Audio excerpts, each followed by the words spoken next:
এই কাজটি করতে হবে শনিবার দিন থেকে শুরু করবেন। তারপরে 7 দিন করবেন, আপনার কাজ 100% হয়ে যাবে। তো আপনার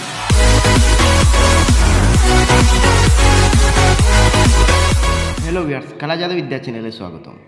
তো আজকে একটি সহজ বশীকরণ নিয়ে এসেছি। তো তো আজকে একটি চুল দিয়ে বশীকরণ নিয়ে এসেছি। তো আপনারা চুল দিয়ে বশীকরণ, অনেকেরা চুল দিয়ে বশীকরণ করতে চায়, অনেকেরা কমেন্টেও বলে চুল দিয়ে বশীকরণ দেন। তো আজকে চুল দিয়ে বশীকরণ একটি নিয়ে এসেছি।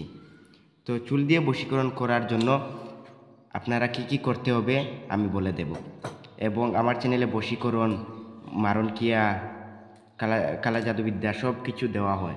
তো এগুলো শিখতে হলে আমার চ্যানেলের সাথে থাকবেন। তো আমি এই সব বিদ্যা দিয়ে থাকি। তো আজকে একটি কড়ি দিয়ে এবং চুল দিয়ে বশীকরণ নিয়ে এসেছি। তো আপনারা অনেক সহজে এই বশীকরণ করতে পারবে। তো যারা এই কড়িটি মিলাতে পারবে তাদের জন্য একদম সহজ বশীকরণ। তো আমি দেখিয়ে দেব একটু একটু করে। তো আমার ভিডিওর সাথে থাকবেন। তো প্রথমে কি করতে হবে, একটি কড়ি নেবেন, তারপরে চুল যাকে বশীকরণ করবে তার চুল লাগবে যতটুক পারেন।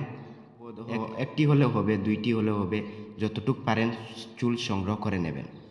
তারপরে কড়ি এবং চুল নেওয়ার পরে আপনারা সেই কড়ি চুল নেবেন, যাকে বশীকরণ করবে তার চুল নেবে। তারপরে চুল এরকম কড়ির উপর চুলটি পেঁচিয়ে নেবে। কড়ির উপর এমনভাবে চুলটি পেঁচিয়ে নেবে। তারপরে কোনো নির্জন স্থানে নিয়ে এই কড়ি এবং চুলটি পুঁতে দেবে। তারপরে সেই জায়গার উপর প্রতিদিন একবার করে 7 দিন পেচ্ছাপ করবেন। এই কাজটি করতে হবে শনিবার দিন থেকে শুরু করবেন। তারপরে 7 দিন করবেন, আপনার কাজ 100% হয়ে যাবে। তো আপনারা প্রতিদিন একবার করে পেচ্ছাপ করবেন সেই কড়ি এবং চুলের উপর। তো সকালবেলা যেটি প্রথম পেশাব, সেই প্রথম পেশাবটি এটার উপর করতে হবে। তো আপনারা সকালবেলা থেকে এই কাজটি শুরু করবেন। তো প্রতিদিন সকালবেলা এই কড়ি এবং চুলের উপর পেচ্ছাপ করবেন। তো 100% কাজ হবে।